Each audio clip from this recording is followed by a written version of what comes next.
Nagsimula sa TikTok, isang TikTok post. Ngayon, congressman na siya. Hindi lang siya kung sino-sinong congressman, siya pa ang spokesperson ng buong party list sector ng Kongreso.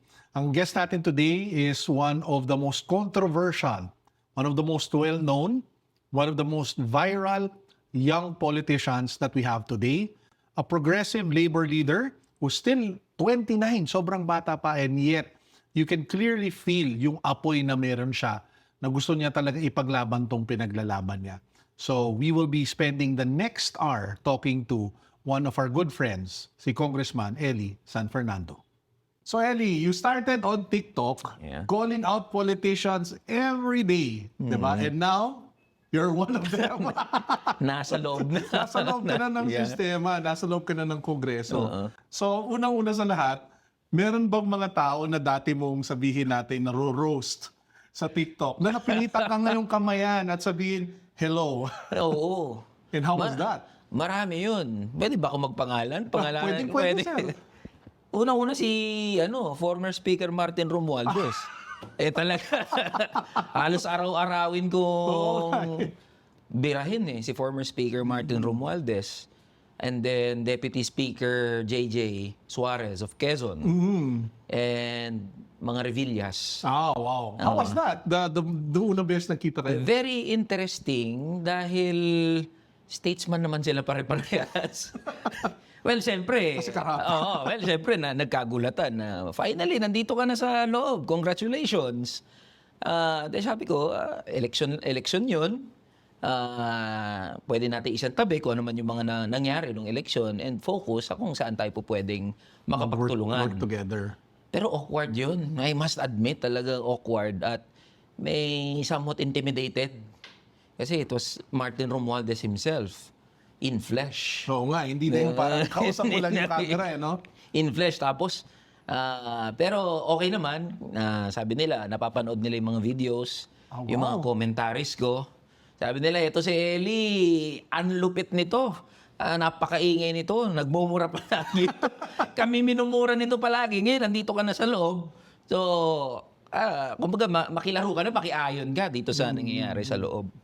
Pero ang isa sa pinaka-interesting, boss, ay naging kaibigan ko yung mga Revillas. Wow. Yeah. Well, that's interesting. Bakit? Very serious sila doon sa nilalaban.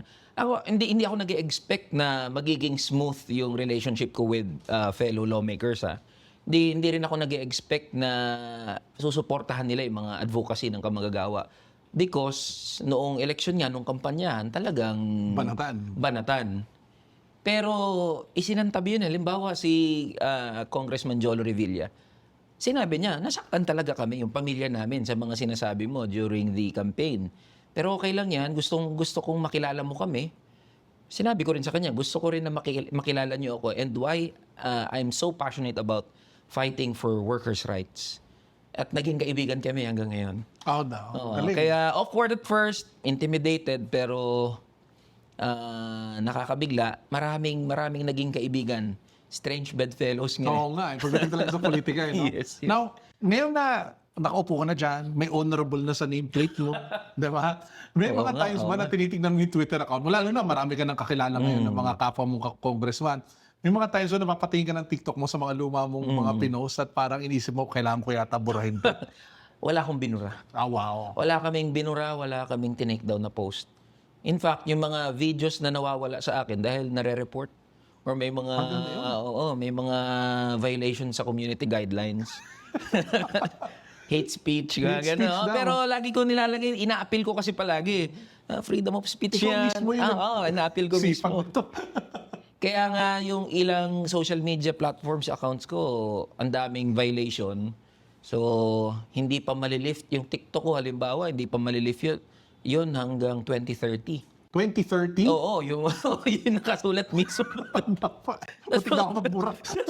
Sa sobrang dami. Pero hindi kami nagte-take down, hindi ako nagde-delete kasi wala naman ang belief ko wala naman dapat i-delete. Wala naman nagbabago sa mga paniniwala, yes, diba? Yes, Nakakatuwa yun. Na ikaw mismo yung nag-a-appeal. Hindi ko ma-imagine na may congressman sa nandun sa batasan. Parang, ina-appeal ko mismo. Madalas sa TikTok, pero nag-shift ako ngayon mas nagfo-focus kami sa Facebook and shift kami papuntang YouTube. Inaaral ko pa eh. Siyempre, Pwede ka namin tulungan pagkatapos nito. Kami bahala sa'yo. Yes. So speaking of speaking out, di Yeah. ba? So there was a time na nagkaroon kayo ng parang problema with cyber libel, di ba? Now you're in a position to actually change that law. Kasama ba yun sa mga goals mo in Congress to decriminalize libel? Always yan ang advocacy ng kamanggagawa. Ako personally, firstly kasi naranasan ko na nasampahan ako ng cyber libel during the campaign period, boss. Sobrang dami niyan na mga cases against me. Oh, wow. Isa yung nag-push through sa Manila City dahil binanatan ko yung officials ng Manila LGU. Tapos may isa pa na public official din. Pero hindi natuloy yung pagsasampa niya ng kaso. At yung assessment ng mga kaibigang lawyers ay marami pang parating na cyber libel complaint. So, naranasan ko mismo yung hirap. Kasi kailangan mong pumunta sa... Tsaka criminal cases lang Yes, yun eh. kailangan mong pumunta sa prosecutor, sa fiscal, magsasampa ka ng mga counter affidavit. So, yung hassle, plus hanggang ngayon, naka-bail ako eh. Oh, wow. Doon sa cyber libel case ko. In fact, last week lang, nag-continue na uli yung hearing doon sa case ko.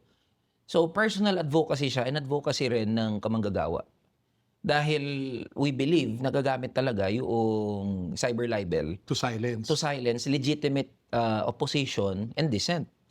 At nakita namin yan, hindi lang sa akin, kundi sa mga kaibigan, sa mga unionista, sa mga advocates din themselves.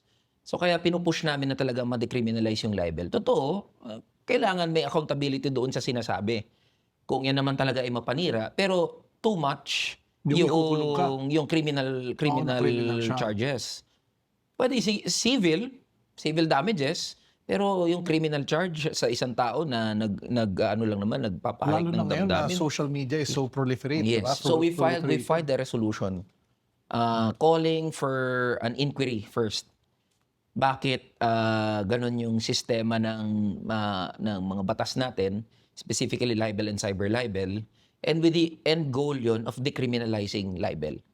So may mga nakilala rin ako along the way na mga advocates for decriminalization of libel. Ito mga taong to, iba't iba ng mga kulay to Iba't iba ng mga political Kumbaga, hindi na convictions sila, to. Yes, but we are in unity na kailangan protektahan yung kalayaan natin magpahayag at magsalita. In fact, Pilipinas ang isa sa mga bansa na may pinakamabibigat na parusa sa libel. sa libel. So no other than the United Nations has already flagged that. So kaya consistent tayo diyan eh. For fun fact lang, isa ko sa mga naimbita nung TRICOM eh. Oo, yung mga vloggers. Mga vloggers and vloggers na nagsispread daw ng misinformation. So I stood my ground. Sabi ko, kailangan proteksyonan yung kalayaan ng mga Nila na magsalita. Regardless of political colors. Kasi if they can do that to a single blogger, pwedeng gawin yan sa kahit sino na very dangerous kasi sasabihin na fake news yan, misinformation yan, o dangerous yung mga sinasabi ng vlogger din. Sino nagsiset nung standard na yun? So we are for the decriminalization of libel, and at the same time, syempre kailangan din naman nating i-address yung real problem pagdating sa pag-proliferate ng fake news and misinformation. So it goes hand in hand naman eh. Siguro before that, I just want to zero in on some points that you said. Yeah. So yung una mo sinabi na sobrang nag-resonate sa akin is yung iba-ibang kulay nagsasama-sama. Kasi naalala ko dati may nagtanong sa akin na paano ka makapagsasalita or paano ka mag-engage sa politika sa Pilipinas when it's so divided. Yeah. And yung naalala ko sinabi ko noon is you speak on issues. Yes. Kasi ang issue, regardless of kulay, people will understand. Yeah, tama. Diba? Kung sabihin natin it's against cyber libel, if it's against sabihin natin another issue, as long as malinaw what you're standing on, people will understand. Yeah, tama. And I think that's one of the reasons then kung why you resonate so much online. Na regardless of the political color of people, nakikita nila yung mga video mo. Kumbaga common sense naman eh. May video kayo yung pupunta ka lang dun sa yung tatawid ka lang. Tatawid tas lang yan. Nagbabago yung sweldo. Parang kung hindi ka pa namang May bleep. Diba? Parang siguro naman maintindihan mo yun Tama, regardless tama. kung ano yung political color mo. Tama. Now, the next point that I want to zero in is yung sinabi mo na doon sa pag-push ninyo yung pag-decriminalize. So, are you seeing enough support na you think it will actually happen? Kasi parang Oo. yung mga yan yung gumagamit sila to protect themselves. Why would they do that? Sadly, this campaign has been going on for quite some time na. Pero hindi umuusad kasi nga, again, nawe-weaponize nga siya Correct. for legitimate opposition and dissent. Hindi pa umuusad din yung resolution na final ko.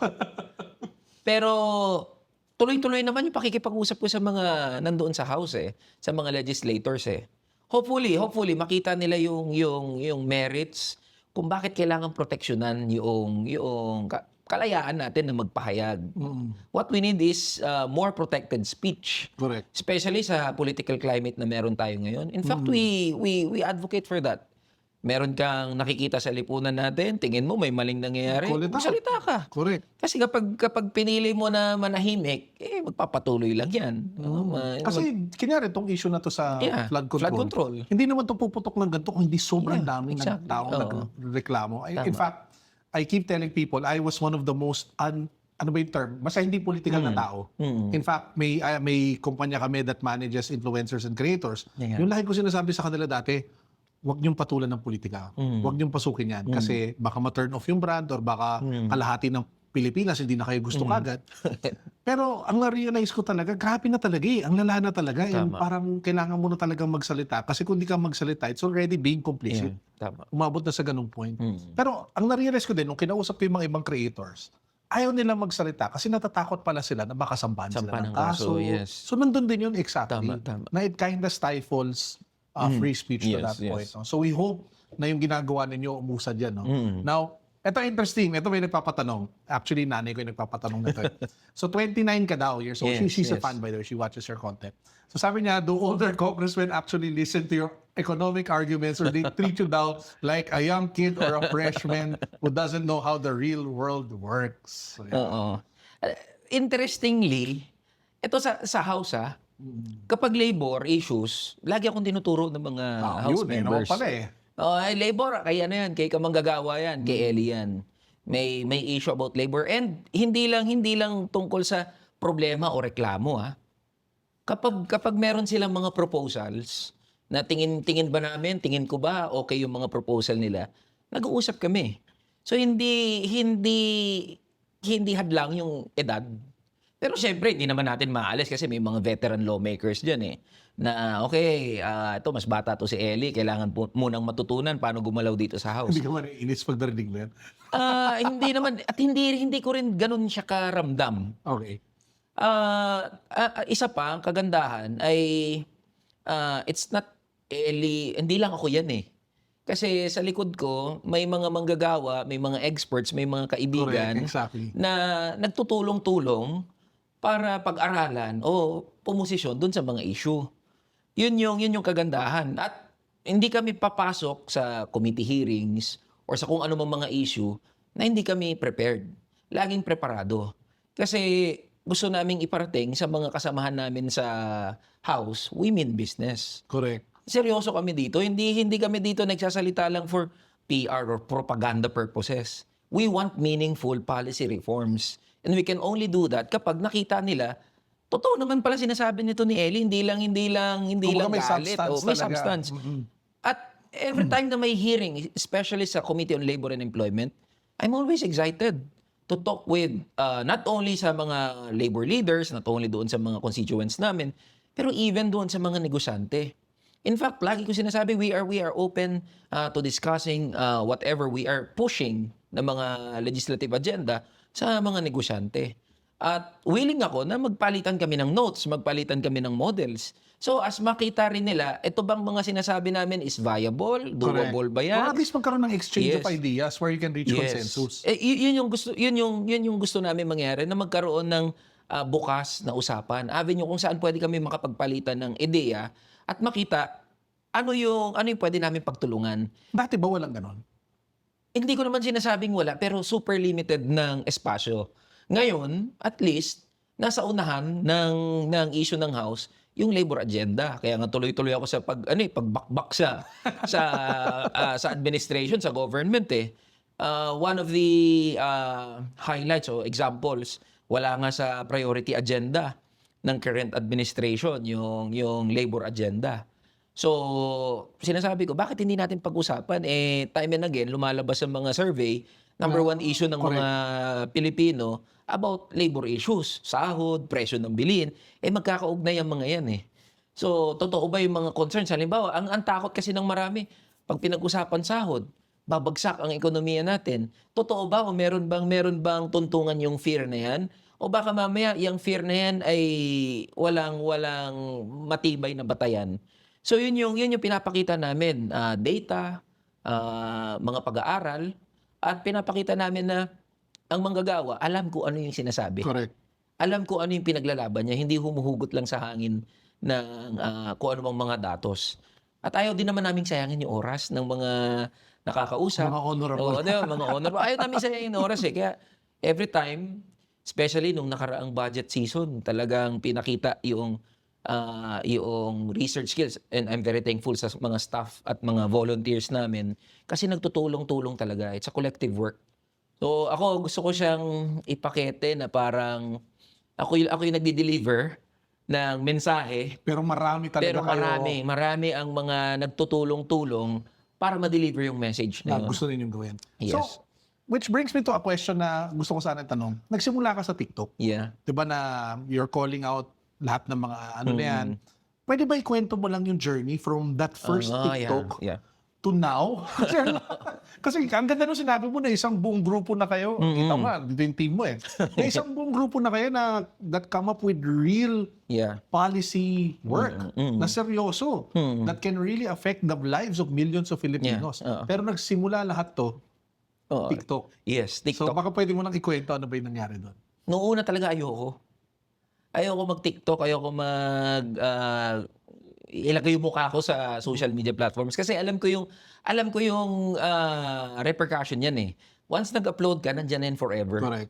Makikita na yun, hahalongkatin na yung buhay mo, sino ba tong taong to. Ayoko lang gano'n, na-enjoy ko yung buhay ko na private eh. Pero naintindihan ko yung necessity. Kasi unionista ako eh. Vice President ako ng National Federation of Labor. At ang isa sa mga task ko is to popularize working class issues. Correct. So, ano ang better way na mapopularize yan? Di gamitin natin yung social Mga media. platform. So, tinask ako nung federation namin, okay, sige, Eli, magsalita ka about these issues. Little did they know the beast would be unleashed. So, nung unang, I can remember June 30, 2024. Yun ang unang ano ko, yun ang yung unang unang post. video. Sobrang awkward. Hindi ko alam ano ba. Kasi TikTok hindi ko alam. Okay, sige. Gagawin ko, magre-record na lang ako. Okay, record, etc., etc. Tapos nung pinapanood ko, shit, ang cringe. At least hindi ka nag-dance challenge. ang cringe. Pero surprisingly, for a new content creator, medyo relatively hindi naman ganun kaliit yung nanonood. Oo. So, umabot ng ilang few thousands. Sabi ko, okay, sige. And then nag-experiment ako na ano kaya mga style yung papatok sa TikTok. Tapos, in-address ko na yung mga tanong. Halimbawa, kapag tinaasan ba yung sahod ng manggagawa, ito magiging epekto sa ekonomiya, totoo ba yan? So, pumatok naman. Mas pumatok siya nung nilagyan na ng mas naging profound yung emosyon doon sa mga TikTok Kasi mas videos. nararamdaman. Yes, sabi ko mas gusto ng tao tong nagmumura, nagagalit kasi nakikita nila emosyon. And which is true talaga naman pag nag-record ako, may galit talaga 'yun. Mahirap naman pikein 'yun. So, gusto pala ng mga tao to. So, hanggang nagtuloy-tuloy yung mga TikTok videos and nagustuhan naman ng mga tao. And then I started talking about provincial rates, wages, and then tsaka na ako pumasok sa corruption. Yung issue ng corruption, hindi yan planado sa TikTok. Na nagkataon lang, may meeting ako sa Cavite, somewhere in Tanza, Cavite. Dadaan ka ng Gentry, tsaka somewhere in Tanza, may nadaanan kami na footbridge. Yung footbridge putol. As in, Ano lang, kalahati lang? foot lang. Ay, pataas lang? Oo. Walang bridge. So nadaanan ko, sabi ko, okay, sige. Baka naman tinatapos kasi tinignan ko rin yung transparency bulletin. So, a month after, bumalik ulit ako doon kasi may meeting ako in Cavite. Harap lang ng export processing zone. Putol pa rin siya. So sabi ko, sige nga, baba nga tayo dyan. Gawa natin ng video. Magko-content ako. Doon ko na pinagmumura yung yung mayor, yung congressman. Babalik ka din sa kwento ng mga Renilla. Isang buwan akong nakalipas, dumaan ako, putol pa rin. So ano ba naman to? Yung footbridge sa Cavite, foot lang. Walang bridge. Walang bridge. Tapos tinignan ko yung transparency bulletin. Supposedly, patapos na dapat. Wow. Yung project na yun. Tapos, ang nag-resonate doon sa mga nakakita, doon sa mga nakapanood, hindi lang pala yun, yung project na yun. Madami pa. Yes, at maraming manggagawa ang naapektuhan kasi harap nga siya ng export processing zone. So kapag mag-out yung mga manggagawa, papasok sila, very dangerous kasi Instead na safely cross the street. Diba? so nag-boom yun. So doon na pumasok yung usapin ng corruption sa mga TikTok videos ko. Kasi ang plan ko is to popularize working class issues nga eh. So more of wages yan, more of labor issues. Pumasok na lang yung corruption later on at mas na gustuhan ng mga nakakapanood yung style kasi no holds barred nga eh. Kasi feeling ko nasasabi mo yung hindi nila masabi. Yes. So parang naging daluyan talaga, naging channel ng frustration, ng galit ng marami, kasi common sense. Common sense din. Yun yung tingin ko na currency ng social media, authenticity. Correct, exactly. Kasi hindi ko kiniklaim, Nasakto. hindi ko kiniklaim na ako lang yung nagsasalita niyan eh. Never ko sinabi na ako lang nagsasalita niyan. Marami nang nagsasalita niyan, marami na nakikipaglaban diyan. Siguro yung added value ko lang siguro, yun nga, matapang na binibira itong mga mga malalaking pangalan na to. mga pangalan. And it came with a price. Kasi security-wise, may instance na mahirap kaming dumaan in Cavite area. Kasi especially nung kampanyahan, nagbibigay ako ng orientation kasi very ragtag yung namin, yung team namin, wala kaming pondo eh. So pag nagkakampanya kami, lulunsad kami ng orientation, kung saan man kami abutan eh, either sa lugar yan ng mga manggagawa o sa gilid-gilid lang ng daan, ako mismo nag-aabot ng mga flyers. Minsan nagbibigay ako ng orientation, sinabihan ako ng isang leader, boss, kailangan na nating umalis dito sa area kasi ito yung picture mo. So may picture ako na nagbibigay ng orientation tapos yung picture from afar. Tapos umabot na daw doon sa munisipyo. So monitored yung galaw ko. So may mga maraming ganong instances na ang hirap ng mobility, ang hirap ng pagpapaliwanag, tao sa tao campaign dahil yung security namin. So naranasan namin yun. Kaya pag binabalikan ko yung mga video sa TikTok, paano nag-umpisa, ang laki ng makikita mo rin kasi paano nagbago mula doon sa awkward cringe. Ako pag pinapanood ko, ang cringe ko pala. Cringe ko pala nun. Well, it led you here. Yes, Diba? It led you here. Yun ang importante. So, balikan ko lang sa yun. So, gumawa ng TikTok, pumunta from labor to corruption. Kailan nangyari yung desisyon na tatakbo ko? Ano yan? Yung kamanggagawa kasi, grupo yan na binubuo ng mga labor federations and labor groups. Nandiyan na before pa. Oo, wala pa yung kamanggagawa per se. Okay. Pero yung mga bumubuo ng kamanggagawa, nandun na matatagal na yan. Okay. So, ang question is, kasi magkakaibigan kami, magkakakilala, maliit lang naman ang labor movement sa Pilipinas. The question is, mag-engage ba tayo sa 2025 elections? If yes, what kind of engagement? Kasi you can engage without running. Correct. Pwede ka masumuporta na lang. So the decision of the group, okay, takbo tayo sa 2025. Walang pera. Sige, walang problema, walang pera. Walang pera, wala tayo. Basta takbo tayo. Okay. Wala pang mga nominees at that time. Wala pang nominees, di pa kompleto yun. Tapos tuloy-tuloy yung sa TikTok ko. Tapos nung papalapit na yung filing ng Certificate of Candidacy, Certificate of Nomination and Acceptance, nagtatanong na yung mga tao, okay, sino magiging nominee ng kamanggagawa? Lumabas yung pangalan ko. Okay, si Ellie. Pwede nating i-consider as nominee ng kamanggagawa. Sabi ko, Ayoko.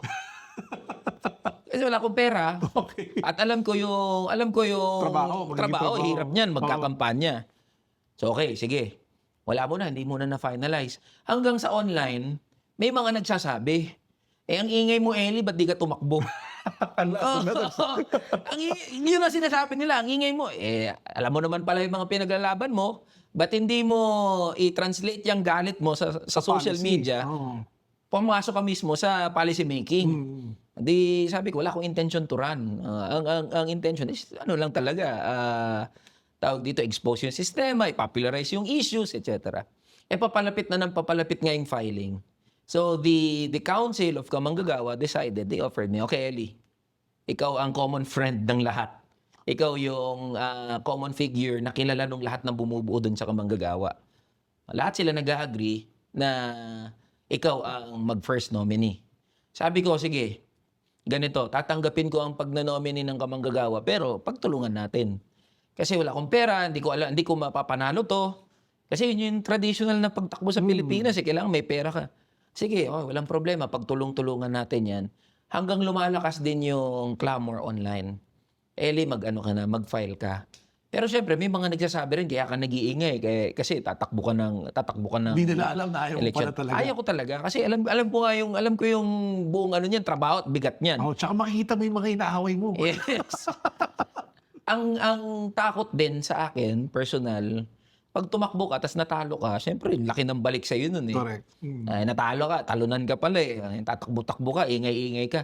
Ayoko naman na ganun. Gusto ko na kapag tumakbo, may papanalo, maipakita sa marami na doable, it can be done.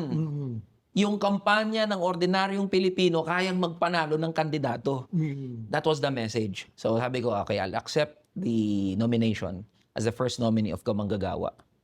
And so, yun yung rason kung ba't ako naging first nominee. Nagulat ba kayo? Yung second, third, fourth, hanggang 10th nominee namin, puro mga manggagawa lahat yun. Talaga? Yes, union presidents, organizers namin, mga that's full-time. So, magkakakilala rin kami. Ilang seats ba yung napanalo ni... Isa lang, isa. pa lang. Isa pa lang. Isa pa lang. So, nasurpresa kami kasi kami, boss, nung papalapit na yung eleksyon, aminin namin, kami lahat naniniwala hindi kami mananalo eh. Talaga? Kasi hindi kami lumalabas sa survey. Hindi kami lumalabas sa PAL, sa SWS, sa Okta, wala. Sabi namin, parang patalo tong... Ano ba itong pinasok ko? Parang walang nangyari. Nung una, mataas yung moral namin kasi unang saltada ng survey, parang pang 75. Sabi ko, out of 150, pang 75 kami, mananalo to. Doable. Nung pangalawang labas ng survey, wala na kami doon sa wala na kami sa top 100. Sabi ko, worth it ba itong ginagawa natin? Kasi araw-araw nagkakampanya ako, nagle-leafleting, nagpapaliwanag. Tapos, on top of lahat ng ginagawa mo online. Online, yes. Tapos, ang hirap pa nun. Kasi wala nga kaming budget. So, kanya-kanyang produce ng budget. Panggas, lahat. Kami nag-aambagan. So, ramdam ko yung hirap. Tapos, yung ibang party list, makikita mo, ang ganda ng sound system, ang ganda ng stage. Yung may float. Yes, ang ganda ng mga mati. Pang MMF. Diba? Naiinggit kami.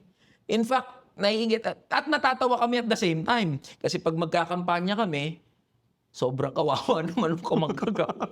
Kasi yung isang party list, may payuda, may padamit, sabi may mangiingi, boss, pahingi kami ng damit. Wala pong damit eh. Boss, meron ba dyan bigay? Wala nga eh. Ako pa nga nangungutang eh. Diyan ako nakilala ng mga maraming manggagawa eh. Ako pa nangungutang. Tapos kung saan kami maabutan, pinapakain kami. Tapos kampanya uli. Tapos sabi namin, parang mahirap manalo. And then 2 weeks, I can remember this clearly. 2 weeks before the elections, biglang lumabas doon sa survey. Top 29 to 30. Oh, wow. Kamanggagawa party list. That was Okta. And then a week before the elections, lumabas yung SWS. Top 29-30. The night after the elections, nagbibilangan na, pumunta ako ng Pasay eh. Pumunta ako ng Pasay kasi may nag-imbita sa akin ng mga kaibigan. No? Doon na lang tayo mag-antay ng results. Yung buong team ko nandun sa headquarters namin. Naka-ready na yun, may mga inumin na yun para either magsasaya o iiyak. Ba't pa kailangan may inumin? Oo, may inumin. Pagka-refresh noong pagpasok ng results, lumabas doon na unang labas, 220,000 votes. So nagtatalunan na yung mga tao. Onting push na lang kasi you only need 250 to 300,000 eh. Pangalawang refresh, na-breach namin 300,000. So alam nyo na nun. So yung result ng Okta, top 29 to 30, result ng SWS, top 29 to 30, top 30 ang kamanggagawa. Oh, wow. Grabe. Ng 2025 elections. Hindi namin ine-expect yon at doon na talagang sobrang from lugmok kasi yung team na hindi naniniwala mananalo. So nung nanalo na yung kamanggagawa, talagang walang hanggang pasasalamat sa lahat ng sumuporta doon sa team na bumubuo ng kamanggagawa. At sinabi namin, ang panalo ng kamanggagawa ay panalo ng mga manggagawa at ordinaryong Pilipino.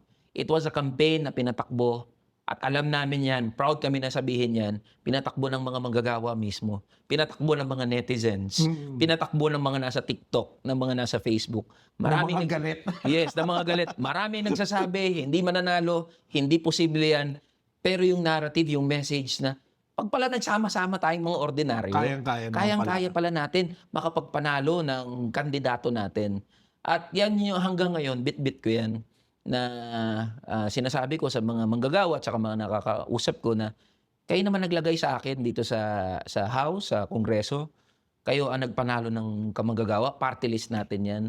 So, ang responsibilidad ko ay gawin yung trabaho. Yung i-deliver yung napag-usapan. Yes. So, pero ano yung naramdaman mo on that exact moment na nakita mong nag-breach ng 300,000 at alam mong pasok na? napahiyaw ako eh. Napahiyaw ako sa sasakyan. Ay ko, shit, panalo na. Tapos, siyempre masayang-masaya. Emotional, kasi nagbunga lahat ng pagod. At yung pagod yun, hindi lang sa akin. Nagbunga yung pagod kasi nakita ko yung pinagdaanan ng buong team. Nung bawat community na pinupuntahan namin, nung bawat volunteers, yung mukha nung mga leader, mga naniniwala sa kamanggagawa na ipapanalo natin yan, mananalo tayo. Kung baka sila yung nagsasabi Yes. sa'yo na, no? Sa mga punto na hindi ako naniniwala, even sa sarili ko, sa mga punto na hindi ako naniniwala na winnable, mananalo yan, sila yung nagpalakas ng loob ko. At yun yung mga image na yun ang pumasok sa isip ko nung nanalo na yung kamanggagawa. So, kaya pagbalik ko doon sa headquarters, hindi umiiyak yung team. Nagbabatian na at sobrang saya dahil nagbunga lahat. Pero alam din namin pare-parehas. Yun yung di ba, masaya. For a few hours, masaya. Pero alam din namin pare-parehas na umpisa pa lang ng mas mabigat na laban. Ito na yung totoong Yes. Sabi namin, ano ba tong pinasok na? Nanalo tayo kasi ready kami matalo eh. Oo. Nanalo. Ano ba tong pinasok natin? Pero kagaya ng kung paano kami tumakbo sa nung eleksyon, ganun din yung spirit na bit-bit namin hanggang pumasok na sa House of Representatives. How do you think you can sustain that idealism, that passion, and yung genuine na pinaglalaban mo, knowing na yung sistema na nandyan, Yeah. malamang nakikita mo na eh. Yeah. And nakita mo kung paano gumagalaw yung mga tao dyan. Yeah. Ano yung ginagawa mo para hindi mawala yun? Yeah. Kasi ang nakakatakot is, pumasok ka dyan na yung apoy mo matindi. Tama. Tapos over the years, biglang Tama. ma-extinguish siya. I must admit, boss, na nung first 6 months sa House, talagang sobrang napagod ako at sobrang naiinis ako. Kasi may maraming mga issue yung mga kababayan natin, yung bansa natin, na pwedeng mas unahin. Pwedeng bigyan ng diin. Halimbawa, yung mga tungkol nga sa mga manggagawa. Pero hindi na pa-prioritize. At kailangan mong lumaro eh. Lumaro in a sense, kailangan mong makipag-usap even doon sa mga taong ayaw mo kausapin. Kailangan mong makisama sa kanila. Kailangan mong pakitunguhan sila kahit ayaw mo. So nakakapagod at nakaka-frustrate. Kasi bakit ba ayaw unahin itong mga meaningful na mga policy reforms na to? So nakakapagod, nakaka-frustrate to the point na talagang feel ko na literally nararamdaman ko parang yung life force ko na nauubos. Especially nung budget season. Pero ang kagandahan kasi niyan ay hindi naman kasi ako politiko eh. Hindi ako nandito dahil for the purpose lang na manatili sa kapangyarihan. Unionista ako eh. bago ako pumasok dito as a representative, araw-araw ko nang ginagawa na nakikipag-usap sa mga manggagawa. Lumalaban doon sa iba't ibang mga advocacy. At ang pinangahawakan ko palagi na bakit hindi nawawala yung apoy sa akin, kasi araw-araw ko rin nakakausap at nakikita yung struggle ng mga manggagawa. Correct. Ang message namin is, hindi ko kaya ito mag-isa. Kailangan magkakasama nating ilaban to. Kailangan pagtulong-tulungan natin. Kailangan ilaban natin magkakasama. Sasabihin nila na hindi nila namin yun, Ellie. Gets namin yun. Pero kailangan ka rin namin. Kasi ikaw yung magbibit-bit nung nilalaban. Ikaw yung imahe ng mga pinaglalaban natin eh. Sabi Pero ko, whether you like it or not. whether I like it or not. Ako yung, Nandiyan ka na. nandito na. So, sige, ilalaban natin. Lagi ko sinasabi rin sa mga kasama yun. Pero I need your help. Lagi ko sinasabi sa mga kasamahan namin yun. Kailangan ko ng tulong yung mga kasama. Kasi hindi ko kaya ito mag-isa. Laging may cry for help. Hmm. Kasi very frustrated ako sa loob. Kasi kung tutuusin, dapat naman talaga ang inuuna itong mga nilalaban natin na issue. Pero bakit hindi tayo pinapakinggan? Bakit kailangan nating lumaro? Bakit kailangan nating makisama dito sa isang sistema na napakagulo, napakabulok? Ano ba inuuna nila? Kung ano-ano mga issue yan, bangungurap. Bangungurap, kung ano-ano mga gusto nilang unahin. So, doon ako nakaugat. And whenever I feel na wawalan ng enerhiya o ng lakas ng loob o ng drive na mag-continue, binabalikan ko lang din. Yung mga kasama nga natin, ng mga unionista, tuloy-tuloy na naniniwalang kayang may mangyari, kayang may mabago. Bakit ako mawawalan ng pag-asa? Human naman ang pagod eh. Human naman na ma-frustrate o ma-drain, maubusan ka ng social battery. Human naman yun eh. Pero yung, kumbaga, nagpapasindi uli doon sa apoy mo, yung mga manggagawa na araw-araw pumupunta sa opisina, Humingi ng tulong sa inyo. nihingi ng tulong, mga manggagawa na tinanggal sa trabaho, mga manggagawa na gusto lang bumalik sa probinsya, makasama yung mga anak nila, yung pamilya nila, mga manggagawa na simple lang yung hinihiling, pinaglalaban sa buhay, mabigyan lang sila ng sapat na benepisyo. Ito yung mga bagay na pag pinagsama-sama mo, yan yung nagbibigay ng lakas ng loob sa akin na hindi ka dapat tumigil. Kahit gano'n nakakapagod yan, pwede ka mapagod. Magpahinga ka kung pagod ka. Pero hindi ka po pwedeng tumigil. Kasi pag tumigil ka, pag huminto ka dito sa nilalaban mo, parang sinabi mo na rin na okay lang na apihin yung mga manggagawa. Okay lang na magpatuloy yung ganong sistema sa mga manggagawa. Nilalaban lang naman namin, hindi naman yung labis-labis o sobra-sobra eh. Kumbaga yung tama lang. Yung tama lang, kung ano lang nakasulat sa batas, bigyan lang ng sapat na benepisyo, pasahurin ng tama, yun naman nilalaban eh. Hindi pinapakinggan. Yung iba't ibang institutions natin, seemingly, parang walang pakialam sa mga manggagawa. So what little Shout hope... out kay PhilHealth. What little hope na pinangahawakan ng mga manggagawa. I cherish that. Na parang ayoko kasi tingnan nila ako na tagapagligtas nila, hindi ako Correct. savior eh.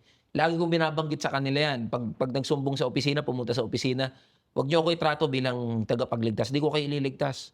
Ang sasagot sa problema niyo, kayo rin. Kayo din. Pag hindi malakas ang loob nyo, pag hindi kayo desidido na lumaban, huwag na kayong lumaban. Naintindihan ko kung kailangan nyong sumahod, kailangan nyong buhayin yung anak niyo, yung pamilya ninyo. Kung hindi kayo lalaban, yan yung dahilan, wala akong problema dyan. Pero wag na wag nyo titignan yung kamanggagawa, ako, si Eli San Fernando, bilang tagapagligtas nyo. Kasi kapag gano'n na nila tinignan, na-defeat na yung purpose, bakit may kamanggagawa? Kami okay lang na mawala yung kamanggagawa eh. Ako okay lang na mawala yung Eli San Fernando eh. Pero kung ang kahulugan nun ay mamumulat yung mga manggagawa na sila mismo kikilos, lalaban, okay ako dun. Tapos kung ba na-accomplish yung goal na gusto? Yes.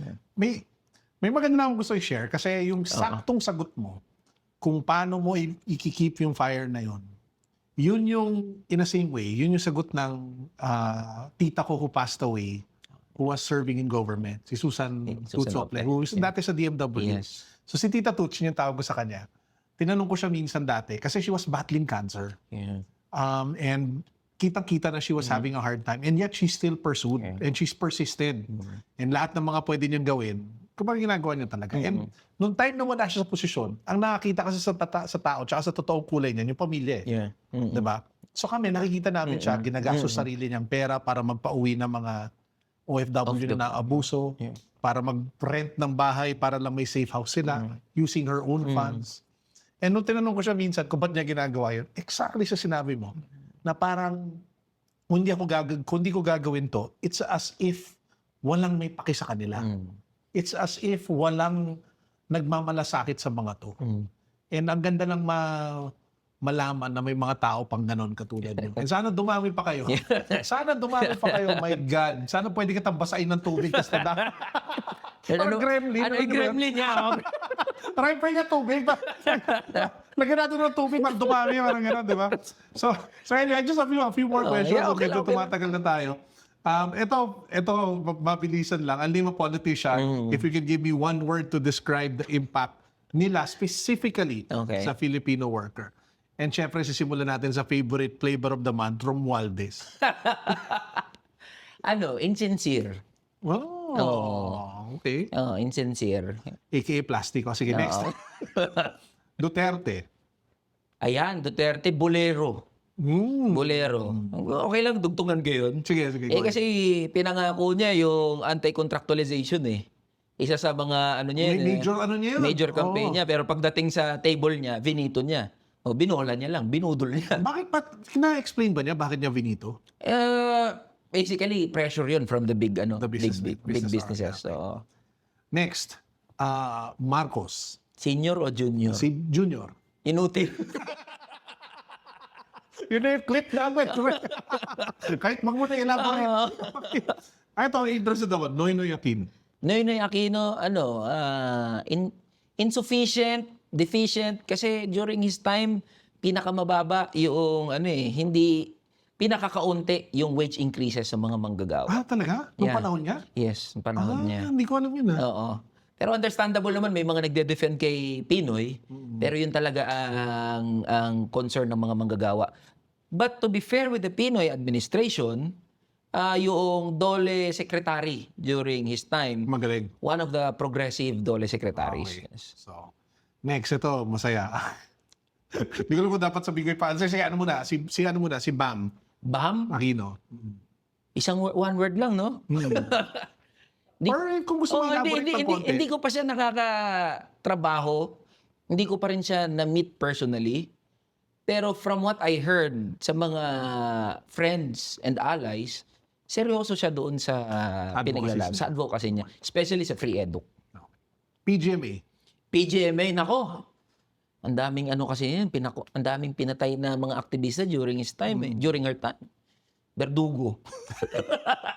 Ito, favorite person ko sa politika na yan. Ralph Recto. Ralph Recto, ikulong! Ikulong! Talaga, wait. Ikulong! Pinapapersona non grata ako. Uy, talaga? Oo, sa Lipa. Oo, sa Lipa City. Ano yung kwento doon? Teka, ano yung kwento doon? Bakit ka pinapapersona ng gata? Di ba, may isa akong content na minura ko si Secretary Ralph. Oo. Yun yung lumabas yung Supreme Court ruling about PhilHealth. Ito ba sa bato? Tama Ayun, nga. exactly. Diba? Sinabi ko na, kasi to si E.S. Ralph, hayok na hayok sa pera ng mga manggagawa at ordinaryong Pilipino.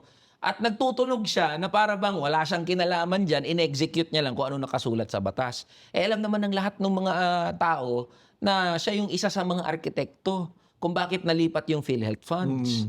So, minura ko siya doon. Gusto ko na yung persona ng grata sa Lipa. Sabi ko sa kanya, tigas ng mukha mo. Tapos, yung isang konsehal sa Lipa, sinabi, hindi conduct unbecoming daw of a congressman. So, pinupush nila sa City Council, i-persona non grata ako. Yun yung inabash yung konsehal na yun. And in fact, nabash yung provincial government, even si Ate V. Hindi ko naman tinitira si Ate V. Yung mga friends natin sa media, tinanong si Ate V, ano pong masasabi nyo about sa akin, tsaka doon sa mga nambabash sa pamilya nyo. Doon ay nag-viral niya na sinabi. Yung banggit niya, kaya daw sila binabash, iniisip na lang niya, nasa taas kasi sila, tayo nasa baba. Ay, wow! Nag-viral yun. Mas nabash yung si ES. So, sinabi niya yun? Yeah, sinabi niya. Nasa taas sila, tapos nasa baba. Yes. Sobrang nabash sila doon. Kaya tingin ko, kaya hindi nag-push yung persona non grata ko. Baka sila yung persona ng grata ng internet.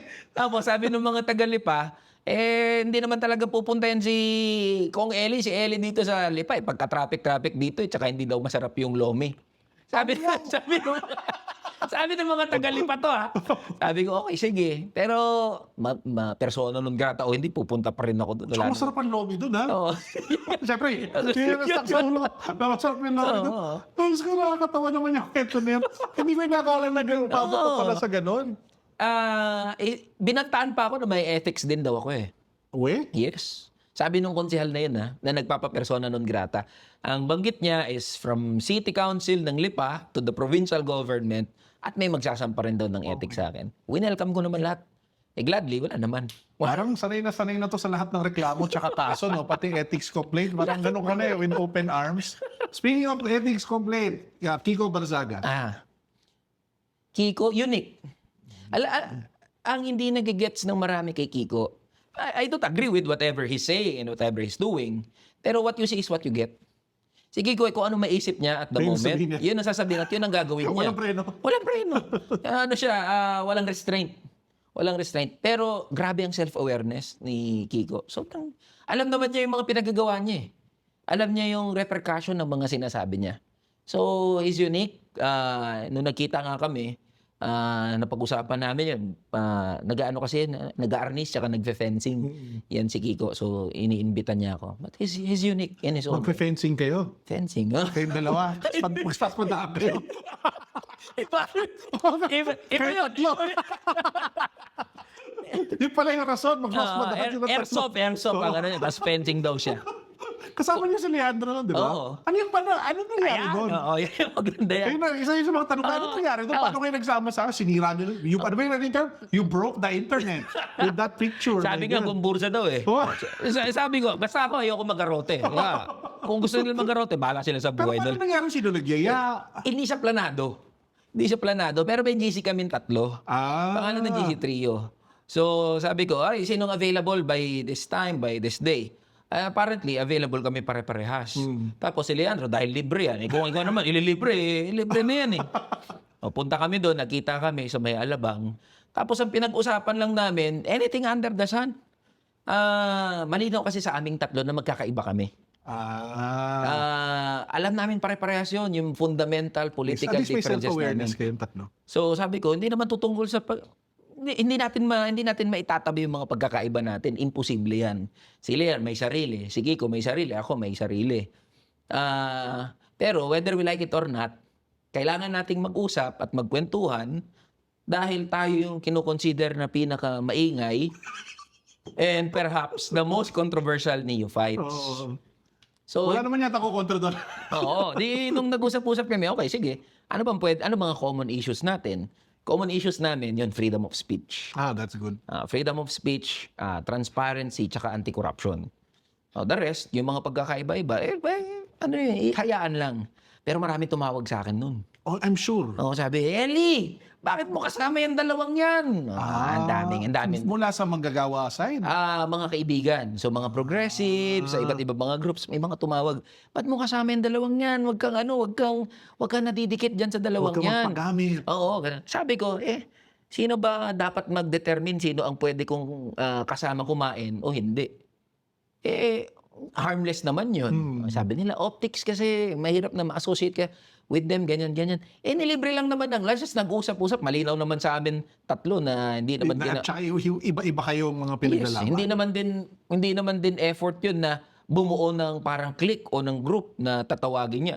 Kung ano-ano nga lumabas, Gumburza, ano pa ba yun? Gumburza, tawa ko na tawa doon. Musketeers, Daryl Young Guns.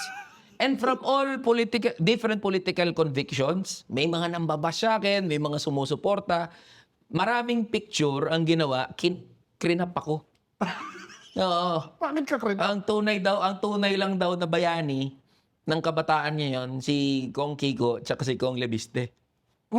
Ayun yung mga... May ganong angle? May mga ganon, yung mga galit sa akin. Sanay naman kasi ako eh. Galit sa akin yung DDS. Galit din sa akin yung Pink. Tapos, wala akong pagkalagyan eh. Ang daming galit sa akin, sanay ako doon. Kasi, it has never been about me. Correct. Nakakainis yung pinipilit ka nila ilagay sa label, no? Nante, DDS ka, hindi, pinglawang ka. Parang pwede ba may sarili akong utak? Umattend nga ako sa Liberal Party anniversary. Ay, Nakaraan. wow. Yes, oo. Pati naatake ka na naman ng DDS. Oo, sinasabi, dilawan pa na to si Eli. Noong nakita nila ako kasama si Kiko, sasabihin, DDS daw ako. So, sanay ako i-handle yung mga ganon. Na. From all angles, di ba? So, actually, marami pa akong gustong i-discuss, pero sobrang overtime na tayo. And I respect naman your time. Siguro I just have 2 more questions. So, yung una, ay 3 more questions. Yung third is, yung pangatlo, yung last name na gusto ko sana hingin yung one word, si Leandro. Leandro? Oo. Leandro, controversial. Very controversial. Kasi ang dami niya ring issue na kailangan niyang sagutin. Doon sa, Yung sa solar? yung solar para sa bayan.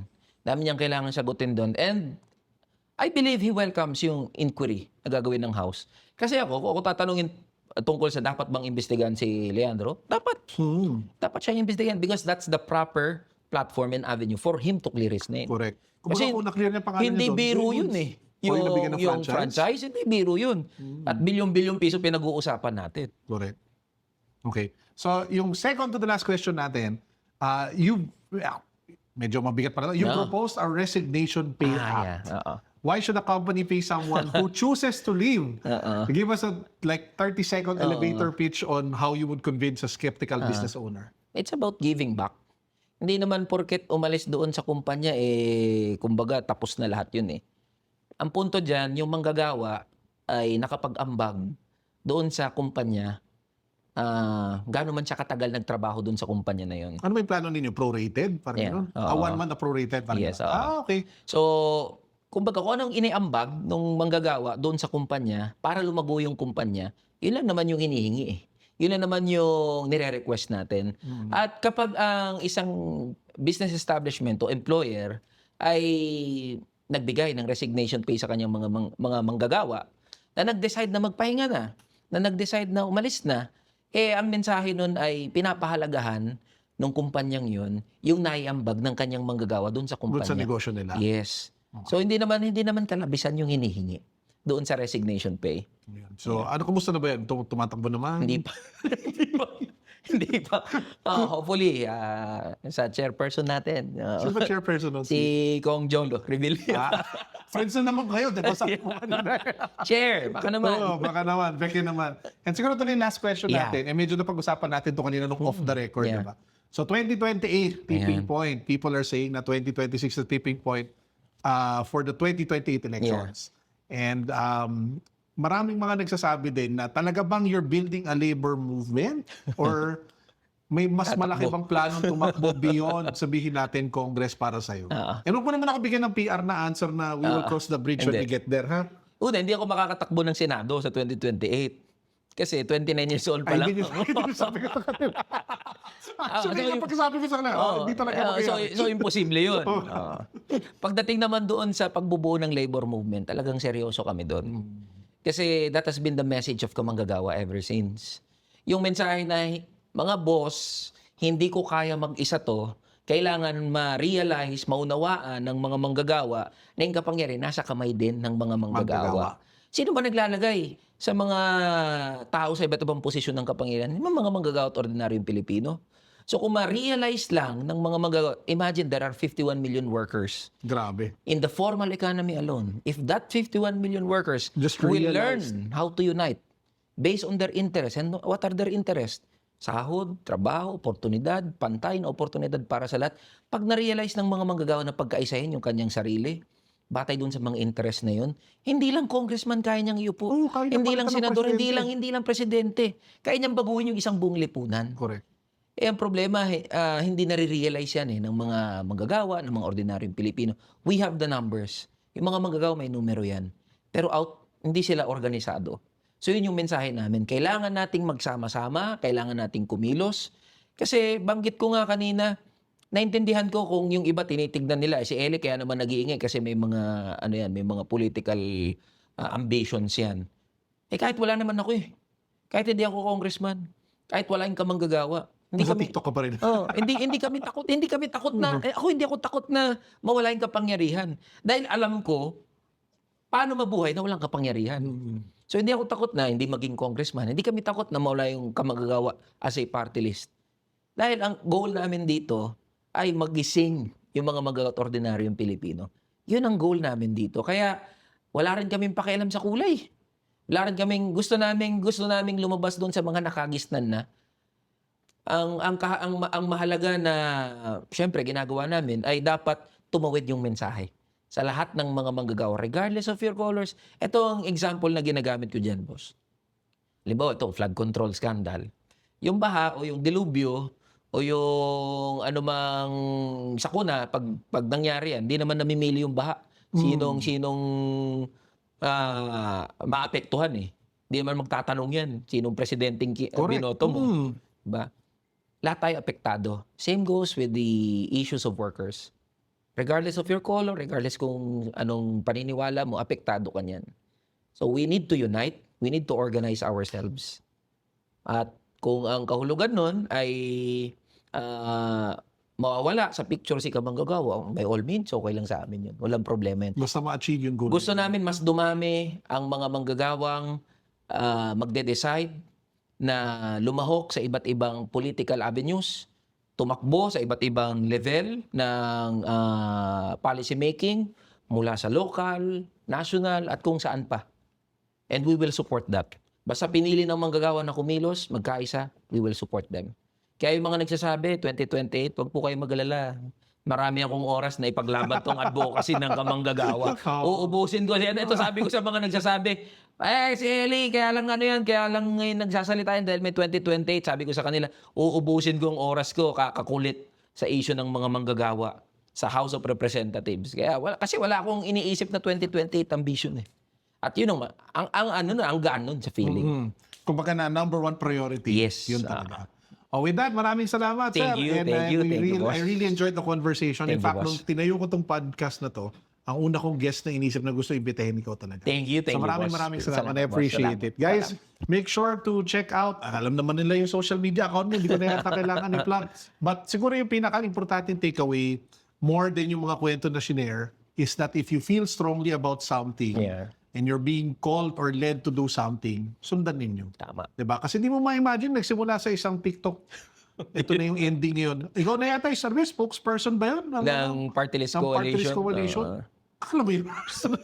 Nagsimula sa isang TikTok, di ba? Di mo alam kung saan kaabutin. Sir, maraming salamat. Thank you, again. I boss. appreciate it. Thank you, Thank boss. you.